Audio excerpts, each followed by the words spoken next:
Oh, hey, ladies and gentlemen, didn't you see you there? You scared me. Welcome back. Today we've got none other than ex-CIA whistleblower, John Kiriakou. What's going on, John? Hey, good to be back, Chris. I'm always happy to see you. I just wanted to read off some of the titles. Look, you have published so many books in such a short amount of time. You have The Reluctant Spy, My Secret Life of the CIA War on Terror, The Convenient Terrorist, Abu Zubaydah, and the Weird Wonderland of America's Secret Wars. You have Doing Time Like a Spy, How the CIA Taught Me How to Survive and Thrive in Prison, which, again, you blew the whistle on the whole torture program, and all you got was a lousy T-shirt and prison time. Not so great. No. Also, you got these new ones, which the CIA's Insider Guide to the Iran Crisis. Maybe we could talk about that a little bit. How to Disappear and Live Off the Grid, a CIA Insider's Guide. Lying and Lie Detection, a CIA Insider's Guide. And what the latest is, Surveillance and Surveillance Detection, a CIA Insider's Guide. You must have a callus on your rear end from writing so much. And I have another one coming out in a couple of weeks. I decided to do something completely different. So I wrote one called Remains of the Day, The Ultimate Guide to Washington, D.C.'s Historic Cemeteries. Interesting. Something different. Can you give us a little insight about what that... Ever since I was a little kid, I've been fascinated by cemeteries. I find them to be incredibly relaxing. I like the architecture, the symbolism, and mostly, everybody's got a story. You don't have to be famous to be interesting. And God knows, dozens of books have been written about Arlington Cemetery, and it shocked me to learn that nobody had ever written a book about Washington, D.C.'s cemeteries. So I did. I love it. They're quite peaceful. It's a nice place to go, like an Easy Rider. Go drop some acid and, relax with some prostitutes. But so last time we talked, we were talking about your pardon and everything. And I just wrote this article. I was trying to tell people, hey, this guy deserves a pardon. Thank you. I think Manafort got a pardon. All these monkeys got a pardon. Yeah. Is it dead in the water? What's the latest on that? Well, there's actually a story behind it. I had some really great support when Donald Trump was president to pardon me, and I had hired a Republican lobbyist who really didn't do anything to help. But I also struck up a friendship with Tucker Carlson, and Tucker carried the water for me, and so I applied for the pardon, and I knew I was close, right? I could feel it. I could feel like I was close. And then Tucker called me on the final day of the Trump administration. Can I swear on this podcast? Oh, fuck yeah. Oh, good. Okay. So he calls me and he's like, are you sitting down? I said, what are you hearing? He goes, he's going to pardon little fucking Wayne. And I said, what? He goes, yeah, little fucking Wayne is going to get a pardon today. And I said, well, what about my pardon? And he said, there's a story. He said, let me call you right back. He calls me back about 2 hours later. He said, it's not going to happen. He said, you were on the list with Julian Assange and Ed Snowden, the three of you. And Mitch McConnell got wind of it, and McConnell called Trump and said, if you pardon Assange and Snowden, Mitch McConnell doesn't know who the heck I am. If you pardon Assange and Snowden, he said, you will lose every Republican in the Senate and you'll be convicted on the impeachment counts. So he just dropped all of us. Now, why I had to be tied with Assange and Snowden, I don't know. I mean, my own personal belief is they deserve pardons, but we all three got dropped, and then that was the end of it. So I've reapplied under Biden now. I've got great, amazing support in the Greek American community, and I'm just going to hope for the best. We'll see what happens. Yeah, we'll always be in your corner rooting for you. Like you said, Julian Assange, also another one of these guys who deserves to be pardoned. We'll see. I find it interesting where you have Tucker Carlson doing this 180 and actually doing some pretty good stuff, even from the perspective of a leftist, doing some good stuff. But then the rest of the time talking about aliens and Jesus and stuff. And so I'm like, okay, it's strange. I'll take what it's strange. I'll tell you, I went on Fox a couple of days ago, only because they're like wholly supportive of a pardon, and they're wholly supportive of Julian Assange. Now, part of that is because they believe that Assange helped to give us Donald Trump. And we can agree or disagree about that. It doesn't really make any difference. But I'll go on Fox just like I'll go on CNN or MSNBC if the message is right. And it always surprises me at how many people will unfriend me on social media if I've gone on Fox. It's nuts. It's like, why do you put yourself in a corner where you're only going to associate with the people who agree with you on all the issues? That doesn't make any sense to me. And you know what? Let me tell you a story, if I may. So I am single, and I'm looking. So I'm on these apps like so many other people are, and I meet this woman, and she is absolutely stunning. And not just stunning, smart. She has a master's degree in archaeology, and she did a dig in Greece and a dig in Israel, and she's in a very senior position in government at a deputy assistant secretary position, right? So we start texting, we start calling, and I said, listen, I want to be transparent and upfront. You should know a little bit about me. And she said, oh, I know who you are, Mr. Kiriakou. I had never used my last name. But she said, I know who you are, Mr. Kiriakou. I said, okay, great. Well, if it's okay with you, then it's great with me. Can't wait to go out. We go out to dinner, have a fantastic time. I ask her out a second time. We go out the second time. Fantastic time. And then I say to her, hey, there's this little town outside Washington called Shepherdstown, West Virginia. I said, it's got like art galleries and boutiques and bars and restaurants. Let's go on Saturday and we'll walk around town. We'll have lunch and, hang out. She said, great. I pick her up 10 o'clock on a Saturday morning. As soon as she gets in my car, I can tell something's wrong. So I said, are you okay? What's wrong?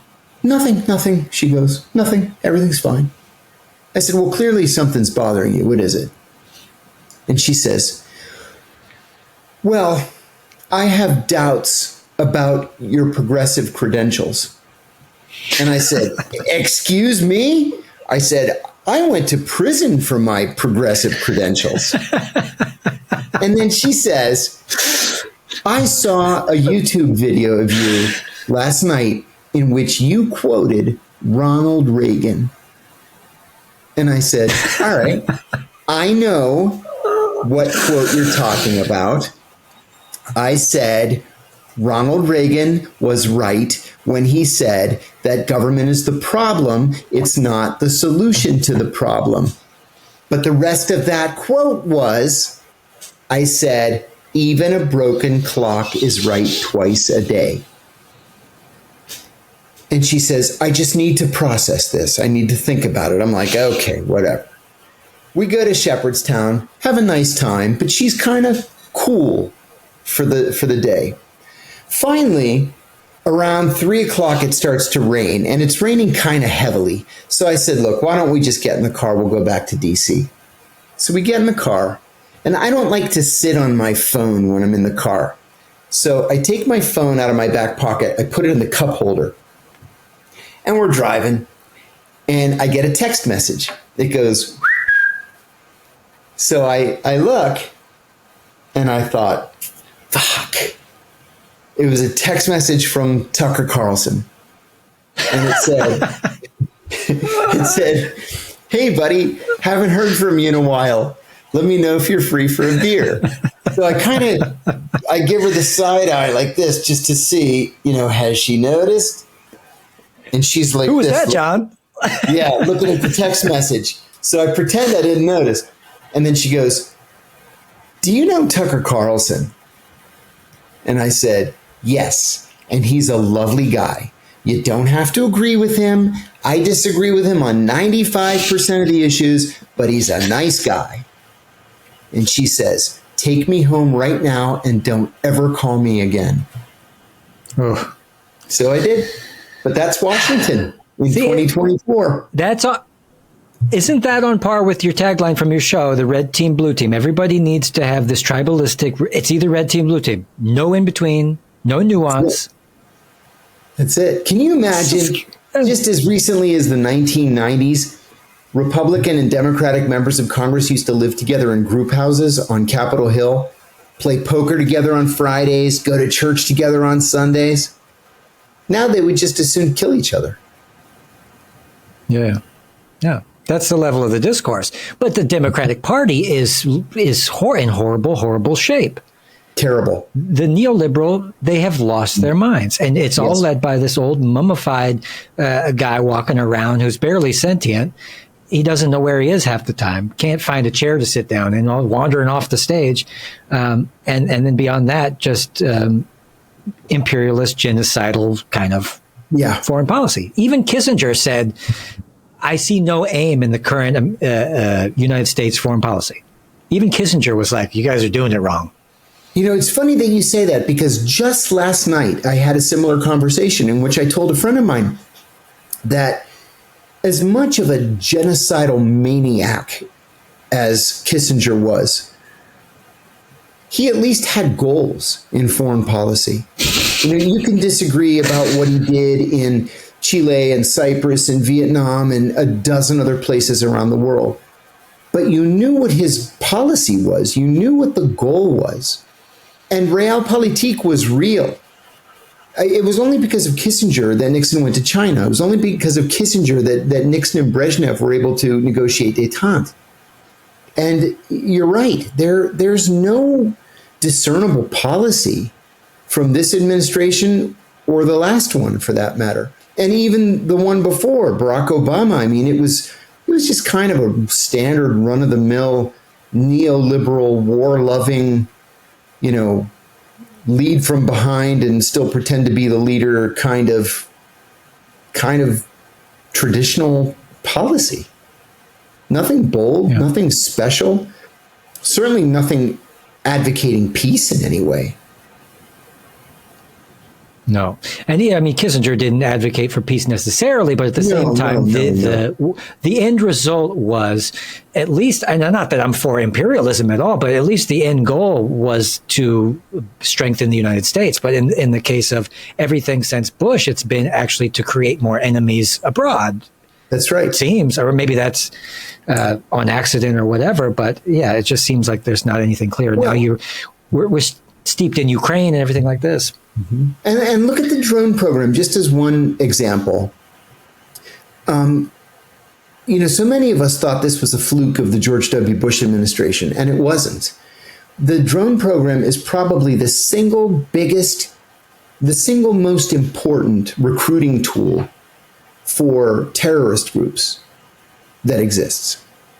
I can't tell you how many Al-Qaeda fighters I captured or helped to capture who told exactly the same thing, that they had no beef with the American government until our drones killed their dads, their brothers, their uncles, their imam, blew up the village, blew up the school, blew up the hospital, and then they were compelled to take up arms against us. Well, you know, in George W. Bush's last month as president, he killed 24 people with drones. And in Barack Obama's last month as president, he killed more than 400 people with drones. So, you know, what kind of policy is that? It's a policy of failure. And what do we get out of it? I mean, what you can say that the war on terror was some vague idea about going and getting vengeance in all these people, but were we trying to get oil out of Iraq, or what? Right. Just stealing the resource? Was that's really the goal, I guess. So I did want to ask you about. Go ahead.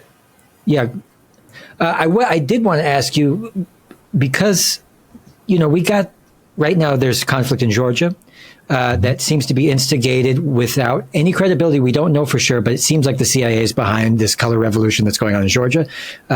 Ukraine is obviously being backed by the United States pretty heavily. And Navalny. Now, Navalny was an interesting character, and I wanted to get your take on it because he went to Yale, and you were actually the one who was recruited from a university. He went to Yale, which is like one of the places that they are known to have CIA recruitment programs. Yes. What's your take on Navalny? What's your take on Georgia and these kind of things? Well, let's talk about Georgia first. I'm fascinated by what's happening in Georgia. But I think that the bottom line there is actually quite clear. The bottom line is that our policy, whether it's stated or not, is to create as many problems for the Russians, especially on their borders, as we possibly can. So, you know, we're pumping tens of billions of dollars into Ukraine. We're not going to stop. You know that joke that we'll fight to the last Ukrainian? That's actually not a joke. It's the policy, right? We will fight to the last Ukrainian. So we've got that. We've got the policy of encirclement. You know, the Baltic countries are all in NATO. Poland's in NATO. Ukraine is de facto NATO. And why not stir up trouble in Georgia? You know, whether it's over this stupid foreign agent registration copycat law or just stirring, you know, poking the hornet's nest to draw the Russians in. I'm surprised we're only doing it in Georgia. I'm surprised we're not also doing it in Armenia. You know, the Russians have tried hard to walk a tightrope between the Armenians and the Azeris. We don't give a shit about the Azeris. I'm surprised we haven't jumped in with both feet on the side of the Armenians. If only, I mean, it's not because we even care about the Armenians, if only to upset the Russians. So to me, that's sort of the easy issue. Now, Navalny, I don't have the foggiest idea if Navalny was working for the CIA or the FBI or if they even ever approached him. I have no idea, but I can speculate. And my speculation would be that at the very, very least, he had been approached, probably more than once, probably by the FBI, because it's the FBI that does that kind of thing on U.S. soil. They're jealously protective of their turf when it comes to their bureaucratic fights with the CIA. The FBI would have had to have been a gaggle of fools to not approach Navalny at Yale. And I would bet money that they did. Right? Even if he had told them to go fuck themselves, they would have been remiss in their jobs had they not approached him. I would have approached him.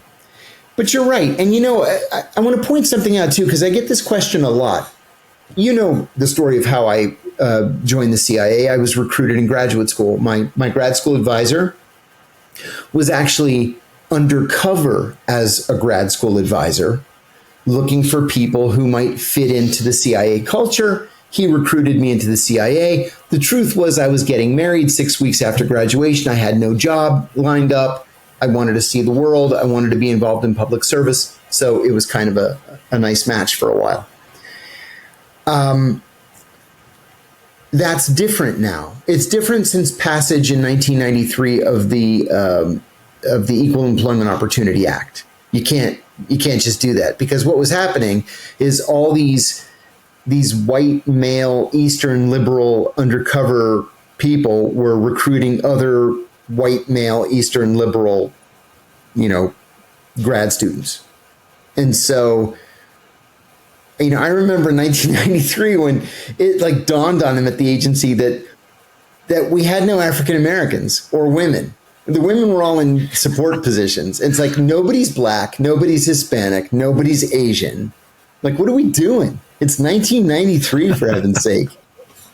So that changed. And when that changed, the CIA became more overt in its campus. I'm going to use the word operations in air quotes. So instead of being undercover as a grad school advisor, instead of being undercover as an international affairs professor, they just did it all overtly. And so what they would do is take people in the last 3 years of their careers and put them in these academic positions, intelligence fellow, right? At universities all over America, hundreds of them.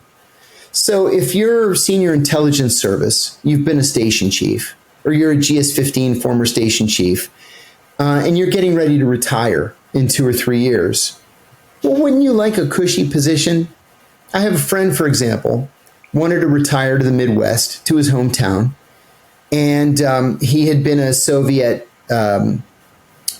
focused case officer during the Cold War. And so they said, okay, why don't we send you to this major university in the Midwest with 50,000 students?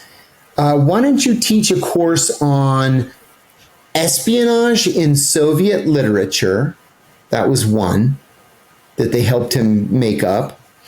You can do one on the history of Soviet operations in the United States from like 1950 to 1980. And there was some other history class that he did. So he would teach these 3 courses. He did it for 3 years, and then he retired, rich and fat and happy. And then they brought in the next would-be CIA retiree. Well, multiply that by 150 universities all across the country. What better recruitment tool could you possibly have? I mean, to be able to stand up there on stage in a lecture hall that's holding 300 or 400 or 500 people and say, I spent the last 32 years at the CIA, and I'm going to teach you about X, Y, and Z. There's going to be a line of 20 people at the end of the semester who are going to want to know if you can help them apply, if you can write them a letter of recommendation. So instead of having it all be undercover, you're doing it overtly in front of everybody's face, and you're even more successful that way. Incredible that's the base morality of college students, that many of them would stand up and say, I want to sign up to travel the world and learn, meet interesting people and learn to kill them. Yes. What has the CIA changed much since? Do you still have contacts within? Do you understand how do they operate differently now? Yeah, they operate much differently. It's much more. It's a much deadlier place now, for a couple of reasons. I've been out for 20 years, but I have friends who are still there. After 9/11, I was only around at the agency for another 2.5, 3 years after 9/11. But the agency has become a paramilitary organization. It was never a paramilitary organization before. I mean, they sort of dabbled in that during the Vietnam War. But it was essentially, well, I'll tell you what the deputy director told me one time. He said, the mission of the agency is incredibly simple. It is to recruit spies, to steal secrets, and to analyze those secrets to give policymakers the best informed policy options available. It's really that simple. It was that simple until September 11th, 2001. And now the CIA has, entire divisions of people whose job it is to operate fleets of deadly drones, to manage kidnapping and rendition teams, to manage assassination teams, to work with foreign liaison organizations to kidnap, to kill in some cases, to interrogate people who have never been charged with any crime. I mean, I can give you a dozen different examples. Some of them are famous, like Maher Arar, for example. Maher Arar was a political science professor at the University of Toronto. He was ethnically Syrian, but he's a Canadian citizen. And he went to Syria to visit some relatives of his, and then was flying back to Toronto. Well, you can't fly from Damascus to Toronto. You have to fly through JFK. At least you did back then. And the CIA asked the FBI to pluck him off the plane, which the FBI did. And then the CIA sent him directly back to Damascus again to undergo 9 months of merciless torture. They beat him. They attached electrodes to his genitals and electrocuted him. They did everything you can imagine them doing to a person in order to break him and to turn him into just jelly. And at the end of 9 months, the Syrians came to us and said, listen, we think this is the wrong guy. Which, of course, he was Jesus the wrong guy. Christ. He's a friggin' political science professor at the University of Toronto. Well, in the meantime, his wife's waiting for him at the airport, and he never gets off the plane. So she goes to the airline, and they said, oh, no, he wasn't on the plane. Okay, well, he hasn't called. He didn't call to say he missed his plane. He just never shows up. And nobody knows anything. Nobody has any idea where he is. Well, as it turns out, just before the plane landed at JFK, you know how the flight attendants will walk up and down the aisles holding duty-free brochures? He bought a pair of sunglasses on the plane. So a month after he was supposed to return home, his wife gets the credit card statement in the mail, and it shows that he bought the sunglasses on the plane. And she went to her member of parliament in Canada and said, they're lying to me. He was on the plane. So the Canadians went to the FBI and they said, listen, what's going on? And then the FBI said, well, you're going to need to talk to the CIA about that. So finally he was released, and he filed a lawsuit against the US government and the Canadian government. The US has a policy, never, ever apologizes, ever, to anybody. And when you sue the US government, especially a national security agency like the CIA, you go to the courtroom and the CIA walks in and they say, Your Honor, national security. And the judge says, case dismissed. And that's what happened. So he ended up getting a settlement of $6 million from the Canadian government. But I talked to Maher not too terribly long ago, and he told me that he suffers from such terrible PTSD and agoraphobia that he has not left his house in 14 years. He just Jesus. can't. He falls apart. There was another guy, Khalid al-Masri. Now, the name al-Masri means the Egyptian. So it's not even really a family name. It's more of a descriptor. There are a million people named Khalid al-Masri. Okay, so Khalid al-Masri is a greengrocer in Germany. He has a little fruits and vegetable shop. And he's married to a German woman, and they're not getting along very well, and they have a fight. And he decides he needs a break. He's going to go to Macedonia and visit his brother, who is a citizen there. So he gets on a bus to go from Germany to Macedonia. In the meantime, the CIA gets some intelligence from a sister agency that says there's this Egyptian terrorist named al-Masri, the Egyptian, and he's going to blow up the American embassy in Albania. So the CIA gets this information. They say, there's this guy named Khalid al-Masri. He's on a bus. He's headed toward Albania, or he's headed in that general direction.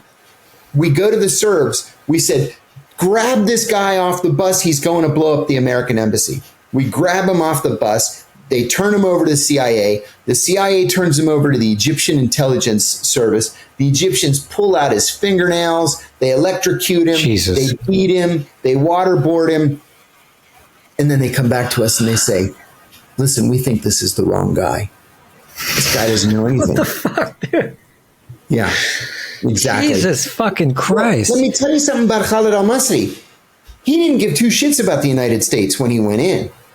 When he came out, he had a beard halfway down his chest, and he's clutching a copy of the Quran, and all he wanted to do was kill Americans. That's what happens when you do stupid shit like this. Yes. I mean, and torture itself, like, it's been documented, like in the Reservoir Dogs, he says, you can torture him all you want. He'll tell you he started the Great Chicago Fire. Exactly. It doesn't fucking work. And you know the story with Abu Zubaydah, right? You guys at the time they tortured the shit out of this guy, he ended up making up stuff, didn't he? He made up stuff from like movies. Sure. You know, we used to say, listen, he's going to admit to kidnapping the Lindbergh baby at the rate we're going. He'll tell you literally anything that he thinks you want to hear just to get you to stop torturing him. It's as simple as that. And look at it this way, too.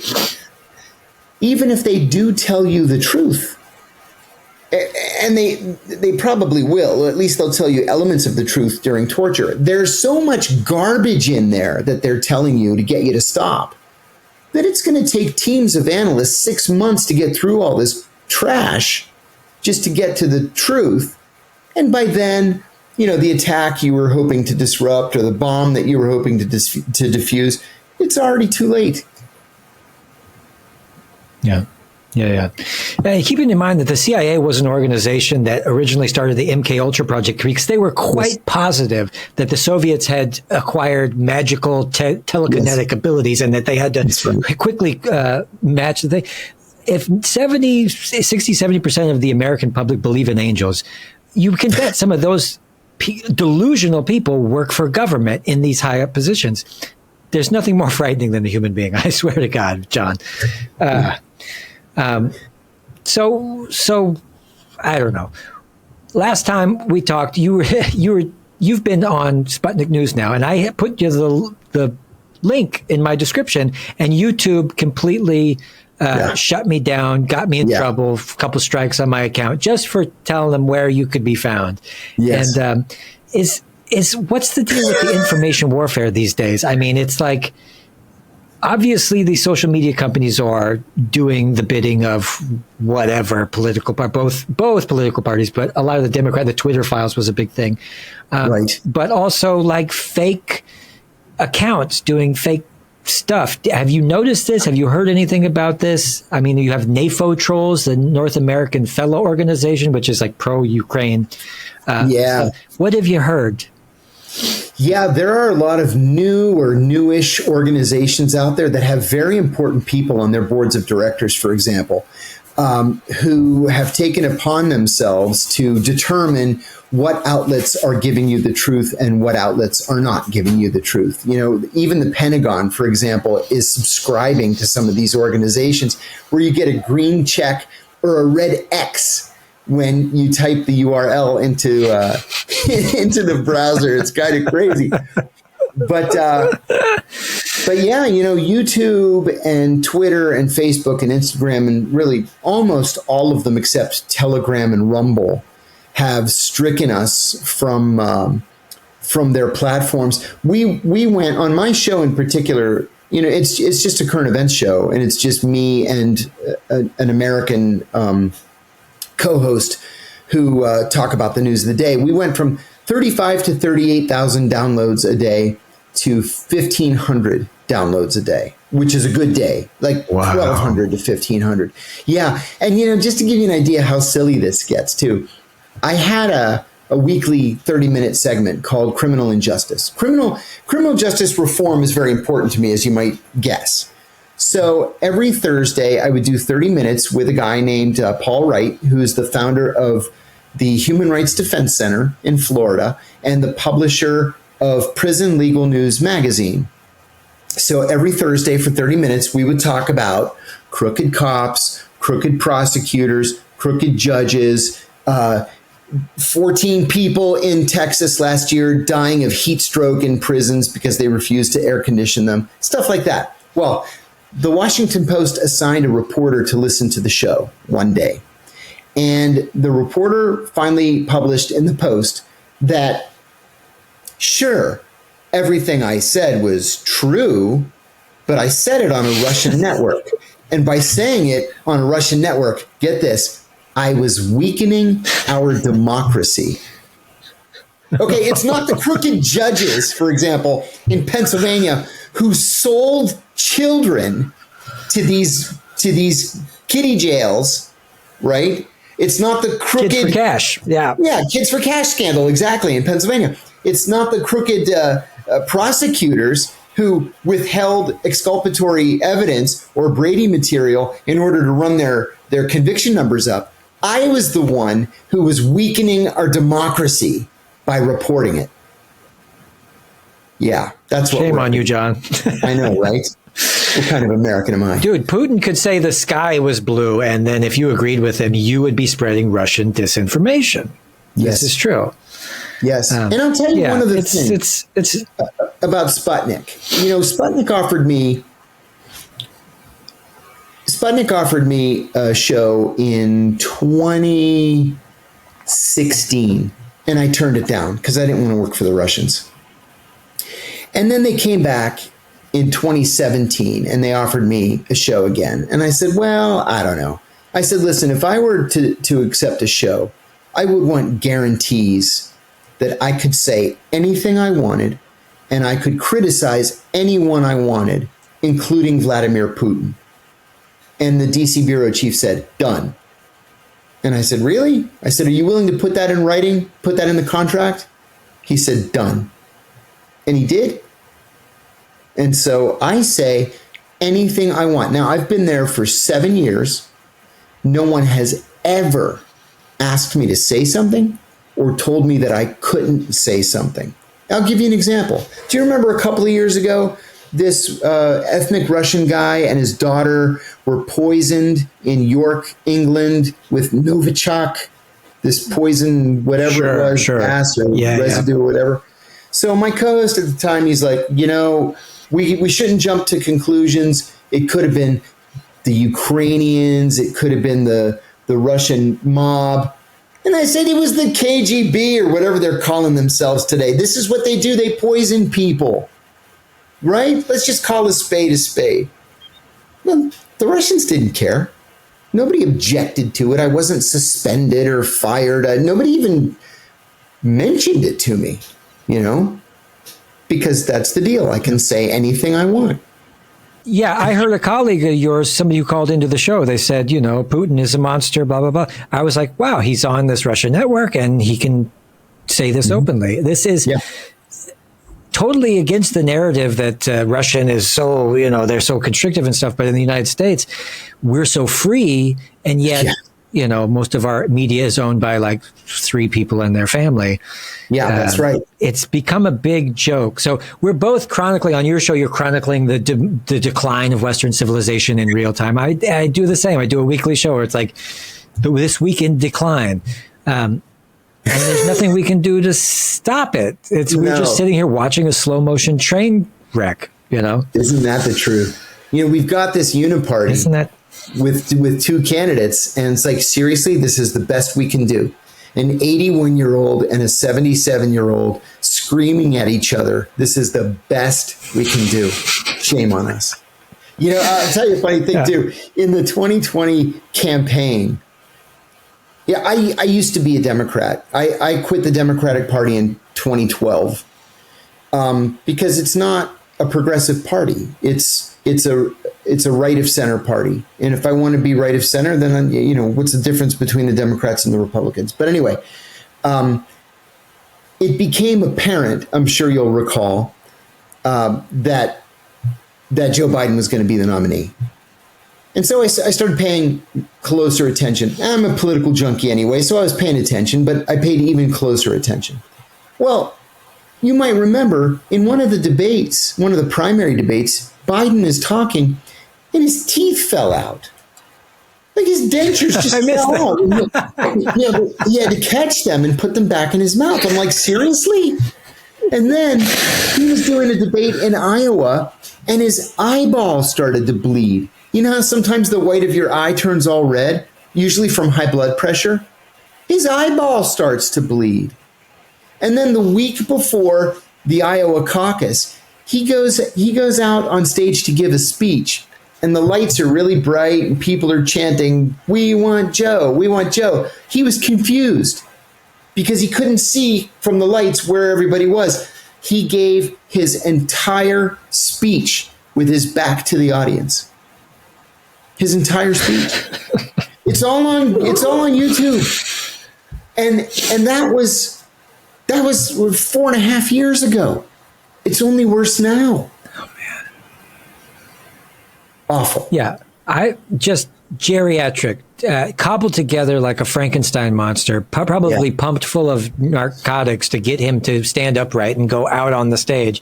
Mitch McConnell also just this geriatric tortoise who can hardly know he needs to retire. It's Feinstein till the last minute. They're like wheeling her in like a museum exhibit here. Yeah, she couldn't Something even remember. at Tussauds Wax Museum.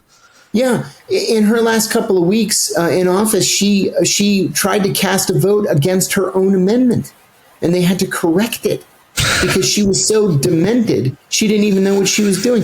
Mitch McConnell, every time he stands up in front of a microphone, he has a mini stroke. Like, what's that all about?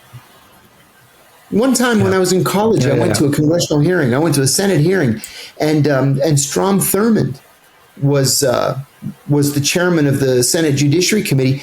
And he pulled a sandwich out of his pocket and started eating his sandwich. And Bob Dole's like, Mr. Chairman, Mr. Chairman, Mr. Chairman, like to get him to put the sandwich back in his pocket. Seriously. What is this? When Bob Dole has to tell you something, you know you fucked up. Right? Oh, my God. Bob Dole doesn't like that. Bob Dole. Bob Dole. Who ate Bob Dole's peanut butter? Bob Dole. Yeah, and somehow you start longing for the days of like those times because of how ludicrous it is now. I remember seeing George W. Bush. And I was like, oh, this guy, he's not as bad as what we have now. Right. I remember him. Exactly. That's wrong. Some kind of fucked up Stockholm syndrome you've got from glorifying the past, but. Well, look, come back and do this again, John. I love talking with you, and everybody tune into your show. I can't tell them where it is because I'll be crucified at the stake, but he's on Rumble. John Kiriakou's on Rumble. It's called Political Misfits on Rumble. Yes. Yeah. My dude, hell of a human being. Stick around. We'll talk right after this. We'll sign off to everybody in TV land. Bye, everybody.